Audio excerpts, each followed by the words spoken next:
Hello friends, स्वागत है आपका अपने यूट्यूब चैनल अट्रैक्शन क्लासेस में। तो आज हम बिहार बोर्ड 10th क्लास के हिस्ट्री के दूसरे का चैप्टर जिसका नाम है समाजवाद एवं राष्ट्रवाद।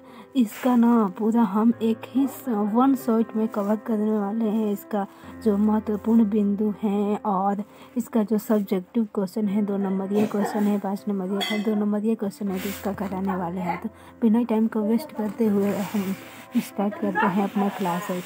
समाजवादी भावनाओं का उदय मूलतः 18वीं शताब्दी में औद्योगिक क्रांति के फलस्वरूप हुआ।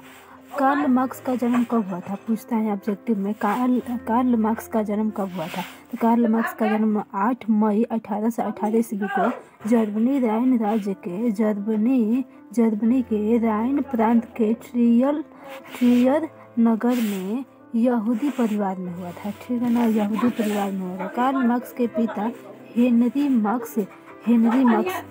कार्ल मार्क्स के पिता कौन थे? हेनरी मार्क्स थे, जो पेशे से एक क्या थे? पेशे से एक वकील थे। क्या थे? पेशे से एक वकील थे। ठीक है ना, पेशे से एक वकील थे। फिर इसके बाद देखते हैं कि कार्ल मार्क्स के पिता हेनरी मार्क्स थे। वो पेशे से क्या थे? पेशे से वो एक वकील थे। ठीक है ना। कार्ल मार्क्स ने बोन विश्वविद्यालय में विधि की शिक्षा ग्रहण की। किसकी शिक्षा ग्रहण की? विधि की शिक्षा। कार्ल मार्क्स हेगेल के विचार से प्रभावित थे। कार्ल मार्क्स किसके विचार से प्रभावित थे? हेगेल के विचार से प्रभावित थे। 1843 में उसने बचपन की मित्र जेनी से विवाह कर लिया और 1848 में कार्ल मार्क्स फ्रेडरिक एंगेल्स से मिले। तो कार्ल मार्क्स ने फ्रेडरिक एंगेल्स जो उसके मित्र थे, तो वो कब मिले अपने मित्र से? तो 1844 में मिले। फिर इसके बाद अगला क्वेश्चन देखते हैं कि कार्ल मार्क्स एंगेल्स के साथ मिलकर 1848 में साम्यवादी पत्र की घोषणा प्रकाशित किया, जिसे आधुनिक समाजवाद का जनक कहा जाता है। आधुनिक समाजवाद का जनक किसे कहते हैं? तो जब न एंगेल्स और कार्ल मार्क्स इन साथ मिलकर 1848 में साम्यवादी घोषणा पत्र को प्रकाशित किया, उसी को हम लोग आधुनिक समाज का जनक कहते हैं। ठीक है। कार्ल मार्क्स ने दास कैपिटल नामक पुस्तक की रचना की, जिसे ईसाइयों का बाइबिल कहा जाता है। ईसाइयों का बाइबिल किस पुस्तक को कहते हैं? तो कैपिटल पुस्तक को, जो किसने बनाया था? कार्ल मार्क्स का पुस्तक था। फिर उसके बाद 1864 ईस्वी में प्रथम अंतर्राष्ट्रीय संघ की स्थापना हुआ, जिसे श्रेय कार्ल मार्क्स को जाता है। तो प्रथम अंतर्राष्ट्रीय संघ की स्थापना कब हुआ था? तो 1864 में हुआ था। उसका श्रेय कौन था? तो कार्ल मार्क्स था। कार्ल मार्क्स था। उसके बाद हम देखते हैं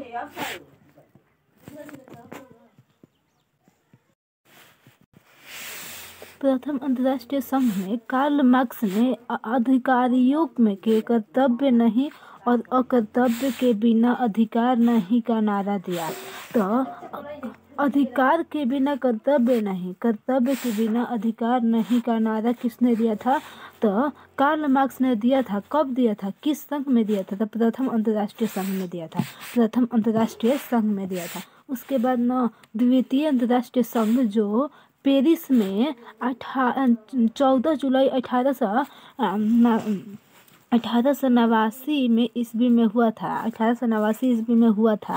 1 मई को अंतर्राष्ट्रीय मजदूर दिवस मनाने की घोषणा की गई। तो पूछते हैं ना कि अंतर्राष्ट्रीय मजदूर दिवस कब मनाया जाता है? तो 1 मई को मनाया जाता है। रूस में जार का अर्थ क्या होता है? सम्राट होता है। रूस में जार का अर्थ सम्राट होता है। बोल्शेविक क्रांति नवंबर 1917 में हुआ था, जिसे अक्टूबर क्रांति का नाम दिया गया है पुराने कैलेंडर के अनुसार 1917 में। ठीक है। फिर उसके बाद 1861 में जॉर्ज अलेक्जेंडर द्वितीय द्वारा 1861 में जॉर्ज अलेक्जेंडर द्वितीय द्वारा दास प्रथा को समाप्त किया गया। क्रीमिया के युद्ध में रूस की पराजय हुई। किस युद्ध में रूस की पराजय हुआ? तो क्रीमिया के युद्ध में।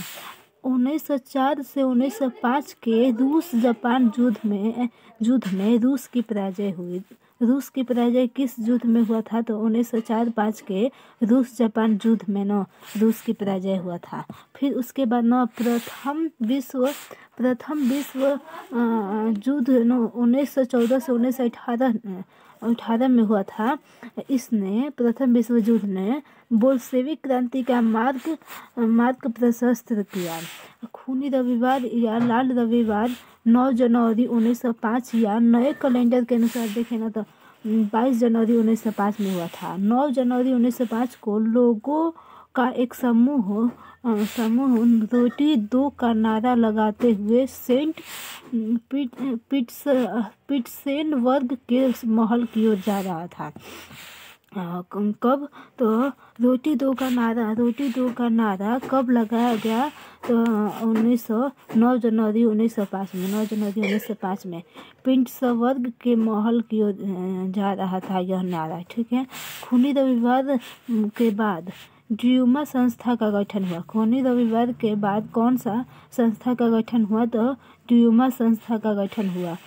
1898 ईस्वी में रशियन सोशल डेमोक्रेटिक पार्टी की स्थापना हुई थी। तो डेमोक्रेटिक पार्टी की स्थापना कब हुआ?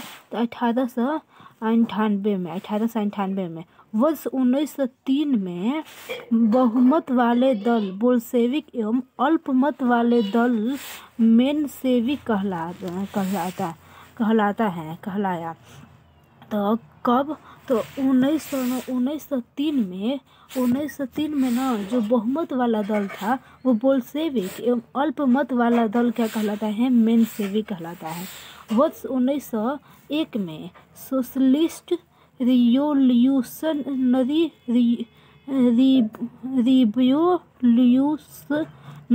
पार्टी का गठन हुआ। तो सोशलिस्ट रिवॉल्यूशनरी पार्टी का गठन कब हुआ था? 1901 में। सन 1975 में संयुक्त राष्ट्र संघ द्वारा 8 मार्च को अंतर्राष्ट्रीय महिला दिवस घोषित किया गया।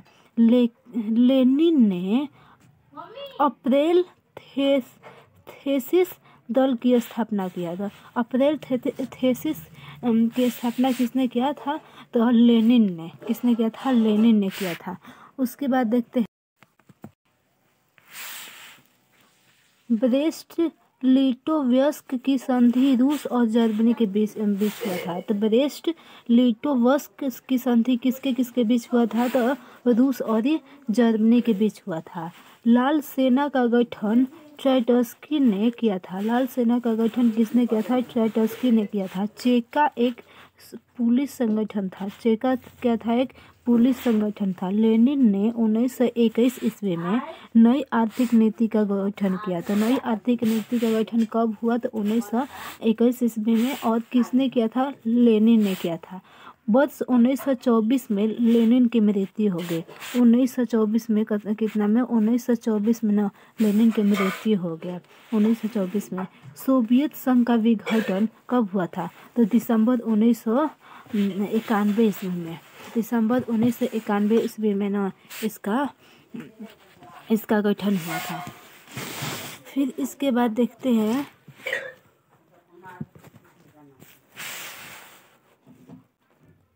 सोवियत संघ का विघटन कब हुआ था? सोवियत संघ का विघटन 1991 में हुआ था। सर्वहारा वर्ग समाज का वैसा वर्ग है जिसमें किसान, मजदूर, आम गरीब लोग आते हैं। तो सर्वहारा वर्ग ना पूछते हैं 2 नंबर के क्वेश्चन में ना कि सर्वहारा सर्वहारा वर्ग क्या होता है? सर्वहारा वर्ग न समाज का वैसा वर्ग होता है, सर्वहारा वर्ग न समाज का वैसा वर्ग होता है जिसमें न किसान, मजदूर और आम गरीब लोग न इसमें आता है। सर्वहारा वर्ग में वार एंड पीस यानी कि युद्ध एवं शांति नामक पुस्तक की रचना किसने किया था? तो लियो टॉलस्टॉय ने। यूरोपीय समाजवादी कौन नहीं था? तो जो कार्ल मार्क्स था ना, यूरोपीय समाजवादी नहीं था, यूरोपीय समाजवादी नहीं था। फिर इसके बाद देखते हैं कि साम्यवादी शासन का पहला प्रयोग रूस में हुआ था। साम्यवादी शासन का पहला प्रयोग कहाँ हुआ था? साम्यवादी शासन का पहला प्रयोग रूस में हुआ था। कार्ल मार्क्स की मृत्यु 1883 में हुआ था। कब हुआ था? कार्ल मार्क्स का मृत्यु 1883 में हुआ था। स्टालिन की मृत्यु 1953 में हुआ था। स्टालिन की मृत्यु कब हुआ था? 1953 में हुआ था। अब ना इस चैप्टर का हम सब्जेक्टिव क्वेश्चन देख लेते हैं। पहला क्वेश्चन है कि पूंजीवाद क्या है? पूंजीवादी क्या है? तो पूंजीवादी एक न व्यवस्था है, ऐसा व्यवस्था है जिसमें आर्थिक रूप से मजदूर वर्ग के द्वारा राष्ट्र में सभी प्रकार के कार्य किया जाता है। क्या होता है पूंजीवादी? तो न पूंजीवादी न एक ऐसा संस्था है, व्यवस्था है जिसमें आर्थिक रूप से न पैसा रुपये के मामले में मजबूत वर्ग द्वारा राष्ट्र में सभी प्रकार का कार्य किया जाता है। किस वर्ग द्वारा? जो मजबूत, जो पैसे वाला होता है, आर्थिक रूप से जो पैसे वाला होता है ना, उसी राष्ट्र द्वारा ना राष्ट्र में सभी प्रकार के कार्य किया जाता है। यही है पूंजीवादी है। यही क्या है? यही पूंजीवादी कहलाता है। फिर न खूनी रविवाद पूछता है। कौन रविवाद पूछता है? खूनी रविवाद क्या है? तो 1904-5 के रूस जापान युद्ध में रूस एक छोटे से देश जापान से पराजित हो गया। 1904-5 में न रूस और जापान में युद्ध हुआ था। जो न रूस एक छोटे से देश है,